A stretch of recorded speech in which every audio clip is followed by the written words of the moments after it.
La conversación en nuestra mesa de cena llevaba ya 20 minutos y no me habían permitido decir ni una sola palabra. El socio de negocios de mi esposo, David, hablaba a mi alrededor como si yo fuera un centro de mesa decorativo, dándome palmadas en la mano de vez en cuando intentaba intervenir. Entonces, queda decidido, anunció Richard Blackstone, cortando su salmón perfectamente asado. La cena del jueves en la Bernardine será solo para los socios. Cerraremos por fin el trato con Morrison. Absolutamente, asintió Thomas Chen, levantando su copa de vino. Sin distracciones esta vez. David se removió incómodo a mi lado. En realidad, Juliet podría aportar algunas ideas sobre la propuesta de Morrison. ¿Tiene bastante conocimiento sobre el tema? Estoy segura de que sí, interrumpió Patricia, la esposa de Richard, con una sonrisa condescendiente. Pero el jueves es para discusiones de negocios serias. ¿Lo entiendes, verdad, querida? Lo entendía perfectamente. Después de 3 años de matrimonio con David, había asistido a docenas de estas cenas, donde los hombres discutían acuerdos multimillonarios mientras sus esposas y yo éramos esperadas para sonreír, lucir bonitas y hablar de compras. Además, añadió Thomas sin siquiera mirarme, la Bernardine tiene una lista de espera de 3 meses. Tuvimos suerte de que Richard consiguiera una mesa. Mucha suerte, murmuré, tomando un sorbo del vino, un Chassagne Montrachet 2015 que habían pedido sin consultar mi opinión, a pesar de que me había formado con el sumiller que diseñó precisamente esa carta de vinos. No te pongas tan seria, Juliet, susurró Patricia con tono de complicidad. Nosotras, las esposas, tendremos nuestra propia cena en ese nuevo restaurante de sushi. Así podrás contarnos todo sobre tu pequeño blog de cocina. Mi pequeño blog de cocina, aquel que, bajo seudónimo, se había convertido discretamente en una de las publicaciones gastronómicas más influyentes de la ciudad, el mismo donde recientemente publiqué una crítica devastadora del nuevo restaurante de sushi, que llevó a su chef a un colapso público en Twitter. Eso suena encantador, mentí, atrapando la mirada apenada de David. En serio, David, dijo Richard, recostándose en su silla, el cuero crujiendo bajo el peso de su autoimportancia.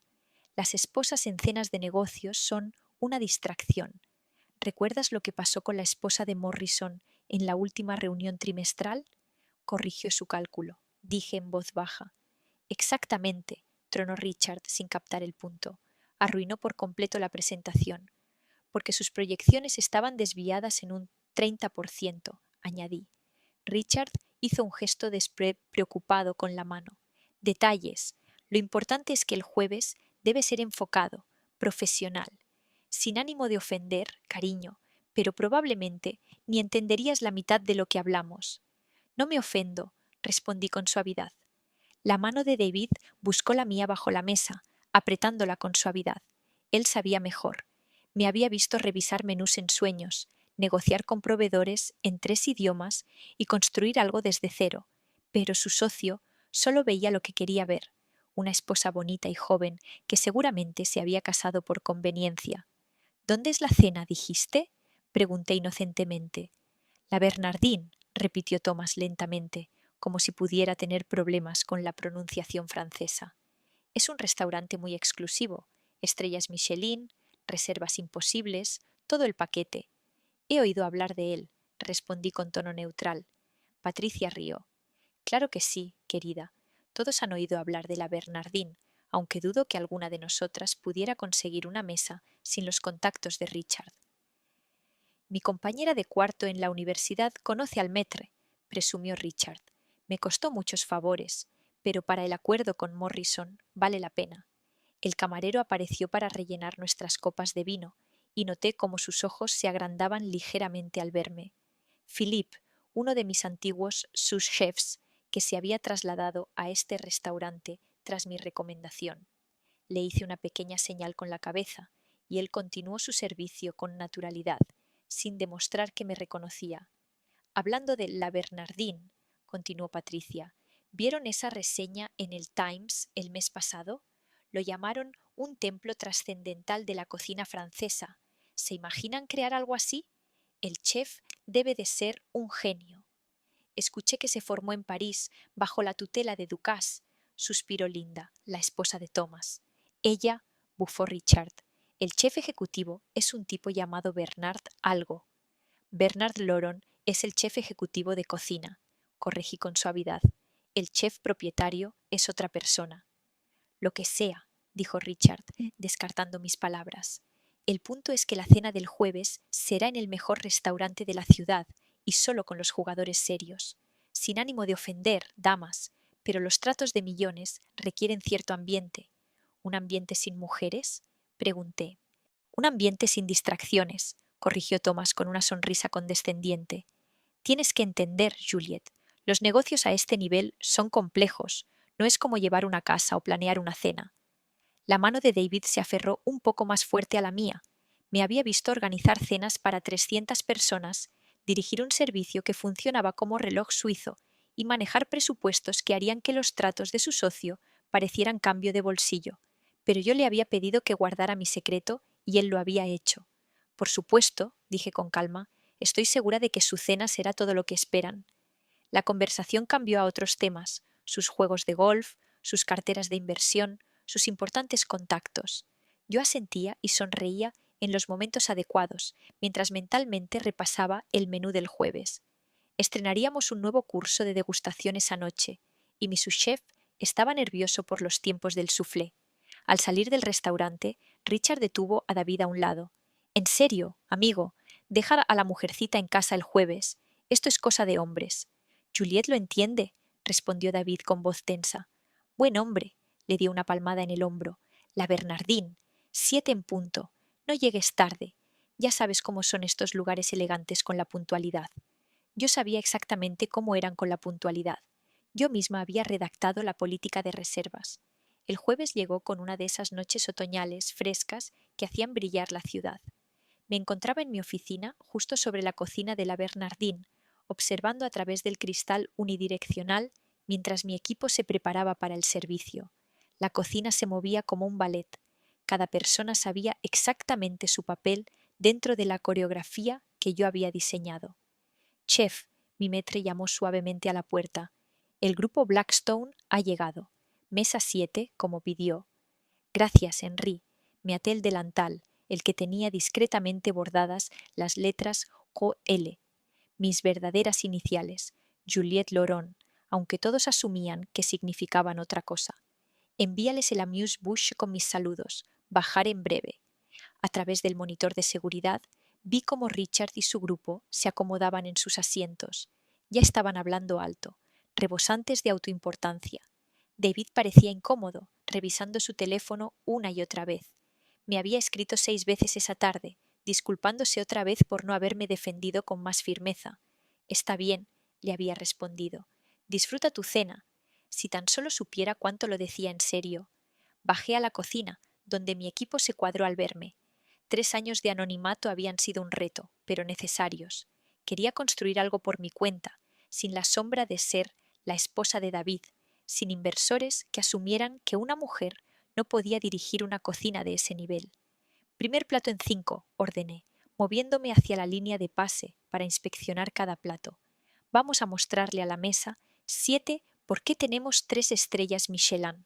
Y comenzó el espectáculo. Plato tras plato salía de la cocina, cada uno una pequeña obra de arte.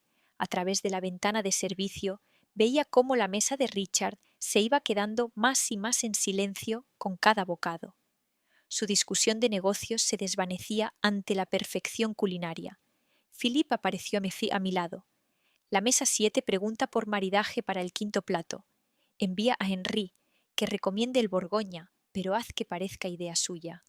Observé cómo Henry trabajaba su magia. Richard, como era de esperarse, eligió exactamente el vino que sugerí, para luego presumir de su sofisticado paladar. David, noté, apenas había tocado su 4.º plato. Seguía mirando a su alrededor, como si buscara algo, o a alguien. Chef, tenemos un problema. Mi sous-chef, Marcus, se acercó apurado. El soufflé de la mesa 12 se vino abajo. Tenemos que empezar de nuevo, pero eso desajustará el tiempo de la mesa 12 y las 7. Decidí al instante. Envíales el intermezzo a las 7. Diles que es un limpiador de paladar especial. Eso nos da 20 minutos para rehacer el soufflé. Sí, chef, esto era lo que Richard y su club de chicos jamás entenderían. Dirigir un restaurante de este nivel no se trata de tener conexiones o firmar cheques. Se trata de decisiones en fracción de segundo, de manejar el caos, de liderar en medio de la crisis. Cada servicio es un trato de $1.000.000, solo que con apuestas más altas, celebraciones, recuerdos, confianza. La mesa 7 está lista para el plato de carne, reportó Marcus. Me acerqué a la palilleta y a la parrilla, emplatando personalmente cada porción del A5 Wagyu que Richard tanto se había jactado de pedir. Mientras trabajaba, recordé el comentario de Patricia sobre no entender lo que era un negocio serio. Si tan solo supiera que ese único servicio de cena generaría más ingresos que la mayoría de los acuerdos trimestrales de David. —¡Chef! Henry reapareció, con expresión preocupada. La mesa 7 insiste en conocerla. El señor Blackstone está siendo bastante insistente. Sonreí. Diles que la chef pasará a saludar después del postre, como es tradición. Los ojos de Henry brillaron con comprensión. Por supuesto, chef. Los últimos platos salieron a la perfección. La mesa de Richard había consumido 6 botellas de vino. La conversación de negocios hacía rato que se había disuelto, reemplazada por declaraciones cada vez más arrastradas sobre la comida. Noté que David había cambiado al agua hacía 3 platos. Cuando retiraron los postres, me desaté el delantal y alisé mis chaquetillas de chef. 3 años de anonimato estaban a punto de terminar, pero a mi manera, en mi restaurante. ¿Lista, chef?, preguntó Marcus. No hagamos esperar al señor Blackstone. Ya sabemos cuánto odia las distracciones en cenas importantes. Atravesé el comedor, recibiendo discretas felicitaciones de otras mesas, hasta llegar a la mesa 7. Los hombres me miraron con la satisfacción torpe de quienes han comido excepcionalmente bien. Caballeros, anunció Henry con tono ceremonial, les presento a la chef propietaria de la Bernardine, Juliette Loron. El silencio fue absoluto. La copa de vino de Richard resbaló de su mano, el Burdeos derramándose sobre el mantel blanco como sangre. La boca de Thomas se abrió y cerró sin emitir sonido. Los otros socios me miraban como si hubiera aparecido de la nada. David, mi maravilloso esposo, apenas pudo contener la sonrisa detrás de su servilleta. Juliet, logró balbucear Richard, pero tú eres una esposa. Una distracción, sugerí con amabilidad. Alguien que no entendería conversaciones de negocios serias. ¿Tú eres la dueña de la Bernardine?, susurró Thomas. Pero creímos que la reserva. Mi amigo dijo. Tu amigo te dijo lo que querías oír, respondí simplemente. Dije que un hombre llamado Bernard dirigía la cocina. Y así es. Bernard es mi chef ejecutivo de cocina. Pero esto, hice un gesto hacia el restaurante que nos rodeaba, esto es mío, construido desde cero, financiado con las ventas de mi libro de cocina, y ese pequeño blog que a Patricia le pareció tan gracioso. La reseña del Times, murmuró uno de los socios, dijeron que la chef era un fantasma, que nunca daba entrevistas, que no revelaba su identidad. Prefiero que mi comida hable por mí, respondí, aunque debo admitir que hasta ha sido muy educativo escuchar sus opiniones sobre las mujeres en los negocios mientras comían en mi mesa. El rostro de Richard pasó de rojo a blanco, a un tono verde bastante curioso. No queríamos decir, no hablábamos de ti. Claro que sí, dije suavemente, solo que no lo sabían. Dime, Richard, ¿cómo estuvo tu cena de $1.000.000? ¿Mi cerebro femenino fue capaz de crear un ambiente adecuado para hacer negocios serios? El trato con Morrison, murmuró Thomas. Completamente se nos olvidó discutirlo. Curioso cómo pasa eso cuando no hay esposas que distraigan, observé. David, cariño, ¿estás listo para irnos? Creo que la cena de Patricia en el nuevo restaurante de sushi debe estar terminando. David se levantó, con el orgullo evidente en su rostro. En realidad, le escribí a Patricia más temprano. Le advertí sobre tu reseña de ese lugar. Fueron a Marios en su lugar. ¿Mi reseña?, preguntó Richard confundido. ¿Qué reseña? Hotel de Lauron, dijo David simplemente. La crítica gastronómica más influyente de la ciudad. También mi esposa. ¿Tú eres Hotel de Lauron?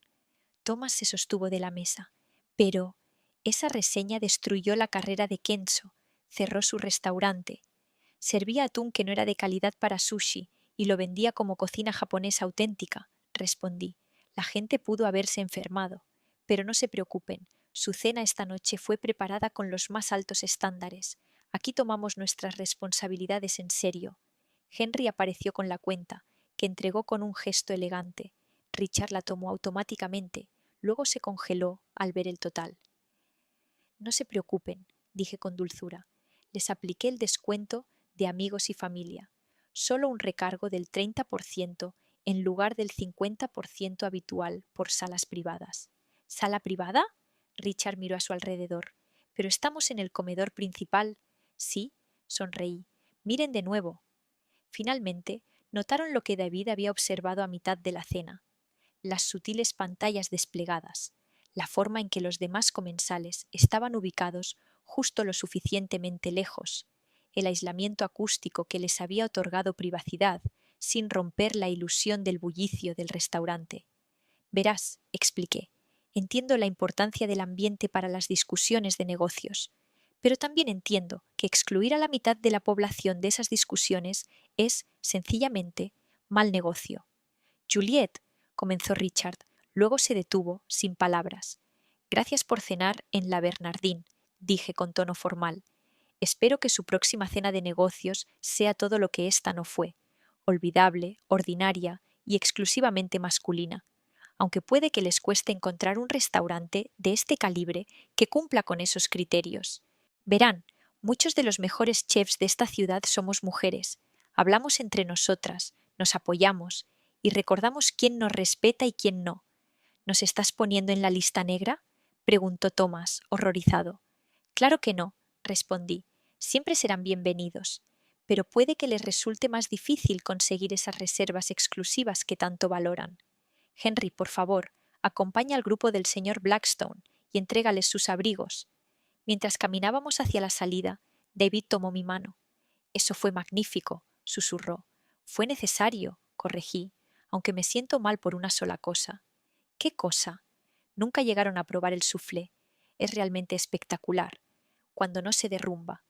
Detrás de nosotros escuché a Richard forcejeando con la cuenta, Thomas llamando frenéticamente a otros restaurantes, y el sonido de varias relaciones de negocios extremadamente costosas desmoronándose como una tarta mal hecha. Juliet, llamó Richard tras nosotros. Espera, por favor, necesitamos hablar. Lo siento, dije, girándome con mi sonrisa más dulce, pero mañana tengo una mañana muy ocupada. Lo entiendes, ¿verdad? Después de todo, a las esposas no se las invita a conversaciones serias. La puerta se cerró sobre sus protestas, y David y yo salimos al aire fresco de la noche otoñal. 3 años de anonimato habían terminado exactamente como lo planeé, no con un susurro, sino con un festín de 5 tiempos y una gran revelación. «Y ahora que todos saben quién eres, ¿qué vas a hacer?», preguntó David mientras caminábamos hacia el auto. Lo pensé un momento, respirando el aire de la ciudad que olía a posibilidades y a un sutil toque de ajo asado de mi cocina. Creo que comenzaré con esa entrevista que el Times lleva meses pidiendo, respondí. Tal vez un libro de cocina sobre mujeres chefs que construyeron sus propios imperios. Ah, y debería llamar a Patricia, decirle que siempre será bienvenida en la Bernardine, sin su esposo. Eso fue cruel, rió David. Eso fue negocio, corregí, del serio, del tipo que, al parecer, requiere un ambiente muy específico, uno donde el talento importe más que los cromosomas y la creatividad más que los contactos. Mi teléfono vibró con mensajes. Henry informando que Richard había dejado una propina del 50%, aparentemente en estado de shock. Marcus confirmando que las reservas del día siguiente seguían totalmente ocupadas, y mis colegas chefs preguntando si los rumores eran ciertos. ¿Algún arrepentimiento?, preguntó David mientras llegábamos al auto. Miré hacia la Bernardine. Mi nombre brillaba finalmente donde debía estar, en la discreta placa de bronce junto a la puerta. 3 estrellas Michelin, 5 años de esfuerzo, quemaduras y jornadas de 18 horas, todo construido mientras personas como Richard asumían que yo solo jugaba a ser ama de casa. Solo uno, admití. ¿Cuál? Debí haberles cobrado el precio completo. David soltó una carcajada, rodeándome con el brazo. Ahí está mi despiadada mujer de negocios. Distracción, corregí, besándolo. Creo que el término que usaron fue distracción. La distracción más deliciosa de la ciudad, asintió él. Mientras nos alejábamos en el coche, vi a Richard y a su grupo aún de pie afuera de la Bernardín, luciendo perdidos y ligeramente hambrientos, como si hubieran comido una cena de 5 estrellas, pero no hubieran entendido nada. Esa noche aprendieron una lección costosa. Nunca subestimes a quien controla tu comida y jamás le digas a una chef que no está invitada a la cena, especialmente si ella es la dueña de la mesa en la que estás comiendo,